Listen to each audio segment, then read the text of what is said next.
कुछ बात तो है कि मिटती नहीं हस्ती हमारी, कुछ बात तो है कि मिटती नहीं हस्ती हमारी। सदियों रहा है दुश्मन दौरे ज़मा हमारा, तौहीद की अमानत सीनों में है हमारे। आसान नहीं मिटाना नामो निशा हमारा, यूनान और मिस्र और रोमा सब मिट गए जहां से, बाकी मगर है अब तक नामो निशा हमारा। बातिल से डरने वाले है आसमां नहीं है हम, 100 बार कर चुका है तू इम्तिहान हमारा। आपको ये एहसास में दिलाना चाहता हूं, वो कौन सी बात है जिसकी वजह से तुम और हम निशाने पर हैं, हमेशा निशाने पर हैं। अल्लाह के नबी सल्लल्लाहु अलैहि वसल्लम ने इरशाद फरमाया, यूशकु अन तदाअ अलैकुमुल उमम कमा तदाअल अकिलतु इला कुसअतिहा। एक वक्त तुम पर ऐसा आएगा करीब कि सारी जमातें तुम पर ऐसे झपट पड़ेंगी जैसे भूखा बर्तन पे झपटता है, सब तुमको निशाने पर रखेंगी। आज हम वो दौर देख रहे हैं, और कौन सी वो चीज है जिसकी वजह से दुनिया खौफजदा है। मियां, बहुत सारी ऐसी जमातें दुनिया में मौजूद हैं, वो पता नहीं क्या क्या मंसूबे, क्या क्या प्लानिंग सब कुछ कर बैठे हुए हैं। उनके पास सियासत है, उनके पास बहुत बड़ी ताकत है, दौलत है, सब है, लेकिन उनसे दुनिया को उतना खौफ नहीं लगता जितना हमारे एक कमजोर बच्चे के लब्बैक या रसूल अल्लाह कहने पर डर लगता है। क्यों? वजह यह है कि दुनिया ये जानती है, जिसको 100 साल पहले इकबाल ने कहा था, ये फाका कश मौत से डरता नहीं जरा, ये फाका कश मौत से डरता नहीं जरा, रूह मोहम्मदी इसके बदन से निकाल दो। अंग्रेज भी थक गए थे, परेशान होकर के ही गए थे। आपको क्या लगता है अंग्रेजों को हिंदुस्तान से जो जाना पड़ा वो यूं ही चले गए थे? उन्होंने जुल्म और बर्बरियत की वो दास्तान यहाँ पर लिखी है कि बयान से बाहर है। लोगों को जलाया है, काटा है, मारा है, हर झाड़ी पर फांसी के फंदे पर उलमा को लटकाया है। लेकिन क्या हुआ इस उम्मत का, क्या हुआ इस कौम का? क्या सब बिखर कर खत्म हो गई? हर दौर में एक चंगेज और एक हलाकू आता रहा। मुसलमानों के खून से उसने नदियां लाल कर दी, हमारी खोपड़ियों से मीनार बना दिए। लेकिन उस वक्त जब इस्लाम खत्म ना हुआ तो अब के दौर में क्या खत्म हो सकता है? यह और बात है कि कुछ पाखंडी अपने गुफे में बैठ करके प्लानिंग करते रहते हैं कि हम इस्लाम को खत्म कर देंगे। मैं कहता हूं अपने बदन की खुजली नहीं खत्म कर सकते, इस्लाम की क्या बात करते हैं। मुझे ये अंदाजा नहीं हो पा रहा है कि नेपाल में दिन के 3 बज रहे हैं कि रात के 3 बज रहे हैं। रात के 3 बजे मोमिनीन का ये हुजूम और इनका जोशो खरोश, ठंडियों की सख्त रातें भी आप तमामी हजरात के अंदर ऐसी गर्मी पैदा की हुई है कि मैं बाहर देख रहा हूं, ठंडियां काफी ज्यादा हैं, लेकिन इस मजमे के अंदर तो गर्मी 50 डिग्री से ज्यादा है। वजह यह है कि यह गर्मी इश्क़ मुस्तफ़ा की है, और इसीलिए जहां ये चीज होती है वहां का मोमिन ठंडा कभी नहीं हो सकता। जुबान काट लो, लहजा बदल नहीं सकता, तुम्हारी लौ से ये लोहा पिघल नहीं सकता। अजीज़ान गिरामी, आज आप तमामी हजरात एक दूसरे को ना बिठाएं, मैं जानता हूं बैठने की जगह ही कहां है। जैसे हैं तैसे हैं, खड़े रहें, बैठे रहें, जो जिस हाल में हैं। और मिंबर नूर पर मौजूद तमाम उलमाए ज़बील एहतराम और मशाइख का अदब व एहतराम बाकी रखें। लाठी डंडे वाले अगर वो ये समझ रहे हैं कि उनकी लाठियों से ये सब संभल जाएंगे तो ऐसा कभी होने वाला भी नहीं। इसलिए कि हमें पता है ये वो कौम है जिसको लाठियों से सीधा नहीं किया जा सकता। लाठियां नीचे रख लें, इसलिए कि सही कहा आपके नाज़िम इजलास ने कि वीडियो में उसको किसी और माने में बयान कर दिया जाता है। हाँ, आप तमामी हजरात के सामने सिर्फ एक बात का मैं जिक्र करूंगा कि हालात जिस कदर तेजी से करवट लेते जा रहे हैं और जितनी तेजी से बदलते हुए जा रहे हैं, तुम्हारे इम्तिहानात की घड़ी वैसी करीब आती जा रही है। तुम्हारे ईमान का इम्तिहान, तुम्हारे इश्क़ मुस्तफ़ा का इम्तिहान, तुम्हारे सबात और इस्तिकामत का इम्तिहान, इन तमाम इम्तिहानात में नौजवानों खालिस एक चीज की जरूरत रह जाती हमेशा कि दुनिया ने हमसे बहुत कुछ छीना है, अखलाक भी छीन लिया है, किरदार भी छीन लिया है, इल्म भी, हमारे तमाम ओहदे भी, दौलत भी, सियासत भी, इख्तिदार भी, सब छीन लिया है। और जिसकी बुनियाद पर यह कौम आज इंतशार की शिकार है। हम सब मुंतशिर हैं, टूटे बिखरे हुए हैं, लेकिन फिर उसके बावजूद एक बात मैं जरूर कहूंगा, दुनिया तो ये कहती है कि ये बैकवर्ड लोग हैं, ये बिछड़े हुए समाज के लोग हैं, इनके पास अखलाक, किरदार, एजुकेशन, सियासत, इख्तिदार कुछ नहीं रह गया। मैं मानता हूं, देख करके भी हालात यही लगते हैं, हमारे नौजवान सब बिखरे हुए हैं, टूटे हुए हैं, लेकिन फिर दिल में एक बात का ये एहसास होता है कि अगर ये जमात इतनी टूटी बिखरी हुई ही है तो मीडिया 24 घंटे क्यों हम पर भोंकता है? ये मीडिया के तमाम दज्जाल हमें निशाने पर रखे क्यों हैं? वो ये बताना चाहते हैं कि तुम हजार टूट कर बिखर जाओ तब भी कुछ बात तो है कि मिटती नहीं हस्ती हमारी, कुछ बात तो है कि मिटती नहीं हस्ती हमारी, सदियों रहा है दुश्मन दौरे ज़मा हमारा, तौहीद की अमानत सीनों में है हमारे, आसान नहीं मिटाना नामो निशा हमारा, यूनान और मिस्र और रोमा सब मिट गए जहां से, बाकी मगर है अब तक नामो निशा हमारा, बातिल से डरने वाले है आसमां नहीं है हम, 100 बार कर चुका है तू इम्तिहान हमारा। आपको ये एहसास में दिलाना चाहता हूं कि वो कौन सी बात है, पैसे वाले सब बैठे रहो, वो कौन सी बात है जिसकी वजह से तुम और हम निशाने पर हैं, हमेशा निशाने पर है। अल्लाह के नबी सल्लल्लाहु तआला अलैहि वसल्लम ने इरशाद फरमाया, यूशकु अन तदाअ अलैकुमुल उमम कमा तदाअल अकिलतु इला कुसअतिहा, एक वक्त तुम पर ऐसा आएगा करीब कि सारी जमातें तुम पर ऐसे झपट पड़ेंगी जैसे भूखा बर्तन पे झपटता है, सब तुमको निशाने पर रखेंगी। आज हम वो दौर देख रहे हैं, और कौन सी वो चीज है जिसकी वजह से दुनिया खौफजदा है।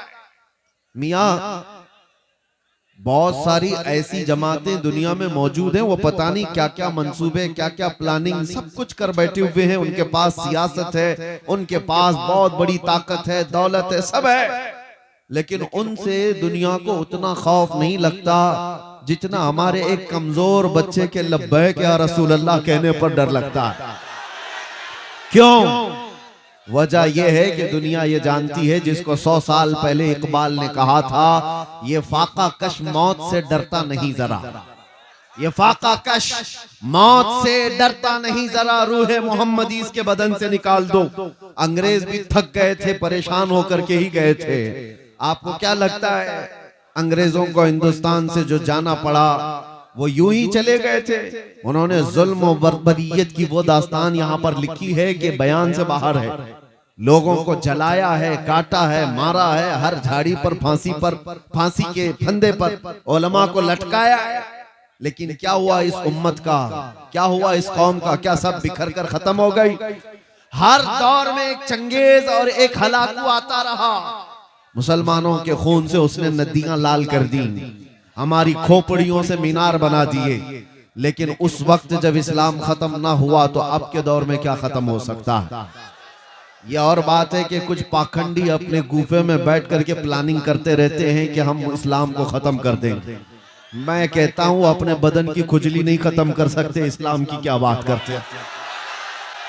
उन्हें अपने जिस्म का ख्याल रखना चाहिए। इस्लाम की बात अलग है, इस्लाम किसी एक मोहल्ले और किसी एक घर का नहीं है। आज इस इलाके में भी आकर के देखें, इस्लाम की वो रौनकें हमें जो नजर आती हैं, ये पूरी कायनात में ये रोशनी मौजूद है। इस रोशनी को खत्म करने का मतलब है सूरज की रोशनी खत्म हो सकती है, चांद की रोशनी खत्म हो सकती है, समंदर सूख सकता है, इस्लाम को इस रुए जमीन से मिटाया नहीं जा सकता, खत्म नहीं किया जा सकता। आप सबको उसकी फिक्र की जरूरत नहीं, इस्लाम सुबह क़यामत तक रहने वाला है। तुम्हें तुम्हारे ईमान की फिक्र करने की जरूरत है। दीन इस्लाम के लिए चाहे जो कुछ भी हरबे अपनाए जाएं, मेरा रब वादा फरमाता है, युरीदून लियुत्फिउ नूरल्लाहि बिअफ़वाहिहिम व यअबल्लाहु इल्ला अन युतिम्मा नूरह। ये अपने मुंह के फूकों से अल्लाह के चिराग को बुझाना चाहते हैं और अल्लाह तबारक व तआला अपने चिराग को मुकम्मल करके रहे। वो इस्लाम का चिराग हमेशा जलता रहेगा। मैं आपको उस दीन हक की मुतालिक नहीं कह रहा कि उसको खत्म कर दिया जा रहा है, आप उठो। हम कौन से उसकी हिफाजत करने वाले हैं? हमें खुद अपनी हिफाजत की जरूरत है। आज मैं बात कर रहा हूं अपने दीन, अपने ईमान और अपने अंदर मौजूद आमाल सालिहा की हिफाजत की। तुम्हें फिक्र उसकी करनी है जो तुमसे सारी चीजें छिन गई। एक चीज आज भी बाकी है जिसकी वजह से दुनिया खौफज़दा है। एक चीज आज भी बाकी है, घर लुट गए, रिश्तेदार खत्म हो गए, सियासत इख्तिदार सब छिन गया, लेकिन एक चीज आज भी बाकी है जो हमें जिंदा रखी हुई है और कौमों की निगाहों में आज हमें भी चमकता दमकता रखी हुई है। वो चीज न हमारी टोपी, न हमारी दाढ़ी, न हमारे जुब्बे, न हमारी कंगियां, न हमारे ड्रेस, ये सारी चीजें नहीं है जो इस कायनात में तुम्हें जिंदा कर रखी है। वो कौन सी चीज है जो हमें आज भी बाशऊर रखी है और दुनिया की नजर में खटकता महसूस कराया जा रहा है? वो चीज है क्या?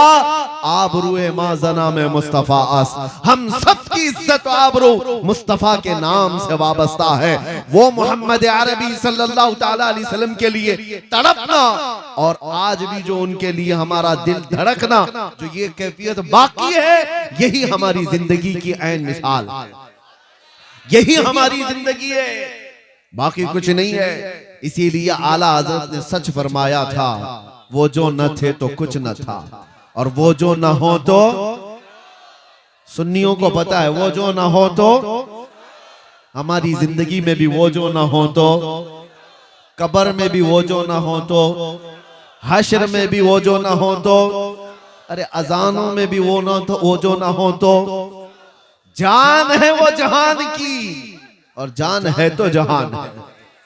और कुरान यही कहता है, अन्नबिय्यु औला बिल मुमिनीन मिन अनफुसिहिम। नबी ईमान वालों से उनकी जान से ज्यादा करीब है, जान से ज्यादा हक रखते हैं। इसलिए आज जो हमारी जिंदगी बाकी है, आज जो हमें चलता फिरता महसूस कराया जा रहा है, वो हमारी सांसें लेने की वजह से नहीं है, वो हमारे खाने पीने और कपड़े पहनने की वजह से नहीं है। इश्क रसूल की गर्मी है जो दुनिया को बता रही है अभी कि मोहम्मद अरबी के शेर जिंदा हैं। ये मोहब्बत मुस्तफा सल्लल्लाहु अलैहि वसल्लम में दिलों का धड़कना मैंने महसूस किया है मेरे अजीजों। आज आम आदमियों में, आम नौजवानों में से भी किसी एक को भी पकड़ करके उठाया जाए, बाज लोग ये कहते हैं, मैं उनको जवाब भी देता हूं। कुछ लोग कहते हैं मुसलमानों के हालात क्या हो गए, कभी इस पार्टी में कभी उस पार्टी में, कभी इसका झंडा कभी उसका झंडा लेकर के चलते रहते सियासी मामलात में, सियासी मामलात। अभी बिहार के इलेक्शन में भी और दूसरी जगहों पर भी इलेक्शन जब आते हैं तो लोग ये ताना दे रहे थे हमें कि मुसलमानों का हाल क्या है, कभी इस जमात के झंडे कभी उस जमात के झंडे, कभी इससे भी पैसा लिया उससे भी पैसा लिया। मैं सुनता हूं, मैंने एक बड़े सियासी साहब को ये जवाब दिया था आज से कुछ साल पहले। मैंने कहा था वजह यह है कि इनके सामने कंपैरिजन के लिए कोई है नहीं, वो भी बराबर है ये भी बराबर है, इससे भी ले लेते हैं उससे भी ले लेते हैं। 500 इस पार्टी वाले से ले ली, इस पार्टी वाले से ले लिया, शाम में फिर झंडा बदल लिया, पट्टा भी बदल लिया, 500 उससे भी ले लिया। ये तो हालात चलते रहते हैं, मुझे उस पर कोई टिप्पणी नहीं करनी है। लेकिन अगर आप मेरी कौम को ताना देते हो, टॉन्ट मारते हो, कि ये बार बार इधर उधर बदलते हैं, तो वजह यह है कि सामने जितने लोग हैं उनको देख करके बदलते हैं। तुम्हारे जितने कायदीन हैं उनको देखकर बदलते रहते हैं। लेकिन आओ, मैं अपने मोहल्ले के या किसी भी इलाके के मुसलमानों में से बड़े मुत्तकी परहेजगार आलिम दीन की बात नहीं करता। एक आम नौजवान को भी उठाओ, आम नौजवान को उठाओ और उसको मेरे सामने लाओ। आप भी बैठना, एक तरफ आप 1 करोड़ रुपए सामने रख देना और दूसरी तरफ गुंबदे खजरा को दिखा करके पूछना, ऐ नौजवान ये लेता है या गुंबदे खजरा को ठोकर मार सकता है? हमारा हर नौजवान ये कहेगा अपना सब कुछ गुंबदे खजरा कल भी था और आज भी है। मेरे नबी से मेरा रिश्ता कल भी था और अरे हमारे आमाल बुरे हो गए सही, ये भटक से गए हैं अमाल के एतबार से। लेकिन एक बात है मेरे अजीजों, आज से 4 साल पहले दिल्ली में जाने के लिए ऐलान किया हुआ था। एक पाखंडी भौंक रहा था हुजूर पाक की शान में, हमने उसको मुबाहले की दावत दी थी, शायद सबको पता हो। हम जा रहे, उस वक्त की एक हालात मुझे पता है। एक नौजवान आया और अजीब जीन्स फटी हुई है, कान में बाली है, टैटू लगे हुए हैं। आकर के उसने मुझसे कहा कि मुफ्ती साहब मैंने सुना है आप आग में कूदने जा रहे हैं। मैंने कहा आपको क्या है इससे, आप क्या चाहते हैं? कहा नहीं, मैं गुनहगार बहुत हूँ, मैं कभी मस्जिदों की तरफ ज्यादा नहीं आया, लेकिन इतनी बात है कि आग में कूदने की बात आई अपने नबी की तो आप नहीं जाना, मुझे उसमें भेज दे, मैं जलने के लिए तैयार हूँ, आप न जाएं, आप खड़े रहें। उसको देख करके मेरे आंखों में आंसू आ गए थे। फिर बारगाह मुस्तफा में मैंने ये अर्ज किया था, या रसूल अल्लाह ये उम्मत गुनहगार हो गई लेकिन गद्दार नहीं है, गद्दार नहीं है। और जब तक गद्दारी नहीं आएगी तुम्हारे ऊपर किसी का कुछ नहीं हो सकता और कोई बाल बेका भी नहीं कर सकता। ज्यादा से ज्यादा क्या होगा, जेलों में डालोगे, और जेलों में जाना हमारे लिए नई बात नहीं है, हमारे आबा व अजदाद की सुन्नत है। जाएंगे आएंगे, और इससे ज्यादा क्या करोगे, फांसी पर चढ़ाओगे, वो भी हमारे लिए ताज्जुब की बात नहीं है। फांसी पर भी मेरे मुस्तफा के गुलाम चढ़ चुके, ये कहते हुए कोई गुल बाकी रहेगा न चमन रह जाएगा, पर रसूलुल्लाह का दीने हसन रह जाएगा। सब फना हो जाएंगे काफी वो, लेकिन हश्र तक नाम हजरत का जुबानों पर चलन रह जाएगा। मुरादाबाद शहर के अल्लामा किफायत अली काफी को अंग्रेजों ने सूली पर चढ़ाया था, फांसी पर चढ़ाया था। उनके माथे पर शिकन भी नहीं थी, उनसे पूछा भी गया था बीवी से बात करना है आखिरी वक्त में, आखिरी ख्वाहिश क्या है, बच्चों से बात करना है, कुछ खाना पीना है। तब उस आशिक सादिक ने कहा था नहीं, मरने से पहले या फांसी पर चढ़ने से पहले बीवी बच्चों से रिश्तेदारों से बात करने की ख्वाहिश नहीं, बस इतनी ख्वाहिश है कि आखिरी बार एक बार मुस्तफा की नाक पढ़ करके जाओ, नबी पाक सल्लल्लाहु ताला अलैहि वसल्लम की शान में कुछ गुनगुना करके जाऊं। आपको मैं बताऊं ये ज्यादा से ज्यादा यही हो सकता है इस दुनिया में, जेलों में डालो, फांसी पर चढ़ाओ, मौत की सजा दो, ये सब नए नहीं हैं, सबसे हम गुजर करके आई हुई तारीख लेकर बैठे हैं। आखिर में होता क्या है, नर्वस नहीं होना, परेशान नहीं होना। मुझ जैसे हजारों गर्दने इस्लाम के लिए चले जाए, इस्लाम का बाल बेका भी नहीं हो सकता, इस्लाम कभी मिट नहीं सकता, इसलिए कि इस्लाम जिंदा होता है हर करबला के बाद, इस्लाम जिंदा होता है हर करबला के बाद। किफायत अली काफी को फांसी देकर 8 दिन तक अंग्रेजों ने जश्न मनाया था। किस लिए?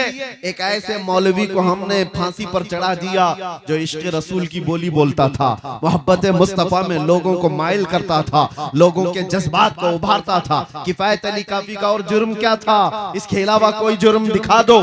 इस बुनियाद पर जब उन्हें फांसी की सजा देकर अंग्रेज 8 दिन तक जश्न मना रहे थे, उन बेवकूफ उल्लुओं को ये नहीं पता खुदा का दस्तूर क्या है। मुरादाबाद शहर में तुमने किफायत अली काफी को फांसी पर चढ़ाया, 100 किलोमीटर दूर ही रब तबारक व तआला उसी मौसम में उससे बड़ा आशिक सादिक इमाम अहमद रजा पैदा फरमा रहा है। एक आशिक को तुम सूली पर चढ़ाओगे, दूसरा पैदा होगा, और फिर वो दूसरा ऐसा पैदा हुआ कि जिसके नगमात ने इश्क रसूल का जाम सीनों में भर दिया।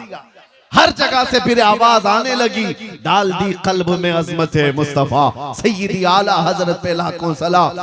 मियाँ आप सबकी मोहब्बत, आप सबकी इज्जत हमारे लिए, मैं कदर की निगाहों से देखता हूँ। मुझे पता है कि हमारे जाने के बाद कितने लोगों ने कहां कहां दुआएं की। हर मस्जिद में, हर इलाके में, बच्चों से लेकर बूढ़ों तक, जवानों से लेकर खवातीन तक, उलमा से लेकर तमाम नाइबान मुस्तफा, सब लोगों ने दुआएं की। सबकी दुआएं सर आंखों पर है। अल्लाह तबारक व तआला सबको जज़ाए खैर अता करे। लेकिन एक बात कि ऐसे हालात से घबरा कर मायूस होने की जरूरत नहीं।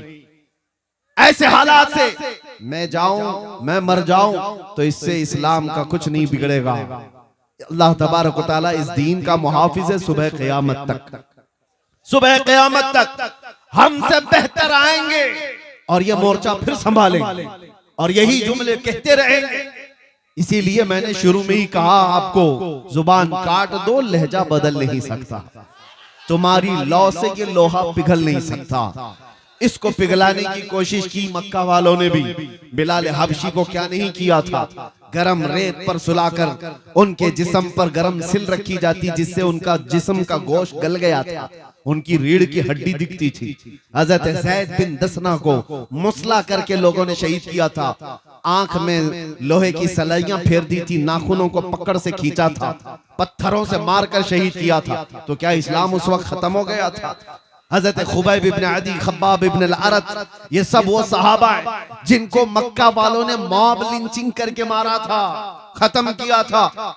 ये तो शुरुआती दौर था जब इस्लाम को रोकने की हर मुमकिन कोशिश की गई। उसके बाद दौर बढ़ता गया। तो ऐसा नहीं है कि ये हालात नॉर्मल होते गए। कूफा में क्या हुआ था, करबला में क्या हुआ था, हर साल आप सुनते हैं नबी मुकर्रम सल्लल्लाहु तआला अलैहि वसल्लम के अजीज खानदान को किस तरह से शहीद किया गया। छोटे बच्चे से लेकर बड़े मर्द तक सबको वहां पर शहीद किया गया। एक दो नहीं, 70 से ज्यादा जाने करबला के मैदान में हैं जिन्होंने जामे शहादत नोश किया। हुआ क्या, इस्लाम वहां रुक गया, खत्म हो गया? उसके बाद दौर आता गया। इमाम अहमद बिन हंबल जो 5 लाख हदीसों के हाफिज थे, उनको बगदाद के बाजार में नंगी पीठ पर कोड़े मारे जा रहे थे। सिर्फ इस बुनियाद पर कि हक बात का ऐलान करते थे, उनको कोड़े मारे जाते थे। क्या उन्होंने अपने जुमले बदल लिए? क्या शरीयत पर बोलना वो छोड़ दी? कभी ऐसा नहीं हुआ। दौर बदलता गया।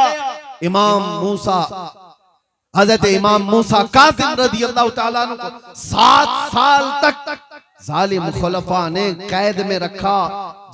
उन हालात में आपने सूरज तक नहीं देखा था। 7 साल तक अहले बैत के वो बड़े इमाम, इमाम जाफर सादिक के बेटे। तो क्या उस वक्त इस्लाम रुक गया, खत्म हो गया? इमाम मोहम्मद बिन हसन अस्करी को 20 साल जेल में रखा गया। क्या इन मसाइब आलाम के बाद दुनिया सब मिलकर के इस्लाम को खत्म कर दिया? बगदाद में ऐसे हालात आए थे हलाकू के जमाने में, मुसलमानों को इतना कत्ले आम हुआ था कि खून से पूरा बगदाद लाल हो गया था। और घोड़े दौड़ते थे तो घोड़ों के टाप खून से भीग जाते थे। हमारी किताबें जलाकर खाक कर दी गई कि सब मिट जाए, नहीं रुका। आज भी वो दौर उसी तरह से चल रहा है। मेरे अजीजों, ये बात इसलिए मैं अर्ज कर रहा हूं कि कोई चीज ऐसी है जो हमें हमेशा हर जमाने में बाकी रखती है। हर जमाने हमारे घरों के छत नहीं जो हमें बचा कर रखते हैं, हमारी खिड़कियां, हमारे दरवाजे नहीं है जो हमें बचा कर रखते हैं, हमारे मोटे कपड़े नहीं है जो हमें बचा कर रखते हैं। हर दौर में, हर फितने के वक्त कोई चीज अगर हमें सलामत रखती है तो मेरे मुस्तफा की मोहब्बत का वास्ता है। वो चीज जब तक रहेगी बाकी, हर फितने से तुम्हारी हिफाजत करती रहेगी। इसीलिए इकबाल ने कहा था कि मोहम्मद से वफा तूने तो हम तेरे, ये जहां चीज है क्या लोहो कलम तेरे। हुजूर से वफा करके देखो, हर चीज तुम्हारे सामने डाल दी जाती है। हर चीज को रब ताला तुम्हारे लिए मुसख्खर कर देता है। दुनिया तुम्हारी तरफ फेर दी जाती है। इंसानों के दिलों को रब तबारक व तआला तुम्हारी तरफ माइल कर देता है। एक बार वफा करो मेरे मुस्तफा से। नबी पाक सल्लल्लाहु ताला अलैहि वसल्लम से वफा का तकाजा क्या है? वफा का तकाजा ये है कि अपने अमाल देखो और जिससे मोहब्बत करते हो उसके अमाल से मिलते हैं कि नहीं मिलते। अपने अखलाक देखो और जिससे मोहब्बत का दावा कर रहे हैं उस रसूल के अखलाक से हमारे अखलाक मिलते हैं कि नहीं मिलते। और अगर नहीं मिल रहे हैं, बहुत ज्यादा डिफरेंस, बहुत ज्यादा फर्क है, तो फिर एहतिसाब की जरूरत है, हिसाब लेने की जरूरत है अपने आप से कि मैं जिस नबी उम्मी सल्लल्लाहु ताला अलैहि वसल्लम से मोहब्बत का दावा करता हूँ, अमाल में मैं उस नबी के किसी अखलाक को नहीं अपनाता। दिन भर गाने सुन करके रात भर बाजे की आवाज में सो जाता हूँ, तो फिर उस मोहब्बत का क्या जो सिर्फ जुमलों की है, उस मोहब्बत का क्या जो सिर्फ नारों की है। मैं उस मोहब्बत की बात कर रहा हूं जो तुम्हारी जिंदगी के अमली मैदान में हो, तुम्हारे अखलाकी जिंदगी में हो। अजीजों, आज तो सिर्फ नामे मुस्तफा पर लोग उंगलियां उठा रहे हैं। कहीं पर आई लव मोहम्मद कहा जाए तो उन्हें जेलों में भर दो, ठोस दो। ये तमाम चीजें तो सिर्फ अभी आज नाम के साथ छेड़छाड़, कल को होगा ये कि तुम्हें नाम लेने से आज जिस तरह से लोग आपत्तिजनक बातें करके दिखा रहे हैं कि हमें तकलीफ है, कल से तुम हुजूर पाक सल्लल्लाहु ताला अलैहि वसल्लम के अखलाक पर और उनके अमाल पर चलने की कोशिश करोगे तो तुम्हें दुनिया ताना देने लग जाएगी। हुजूर ने ये बात 1400 साल पहले बयान फरमाया कि एक दौर ऐसा आएगा जब तुम अपने ईमान पर अमल करते रहोगे तो दुनिया ऐसे देखेगी जैसे चोर को और जानी को देखती।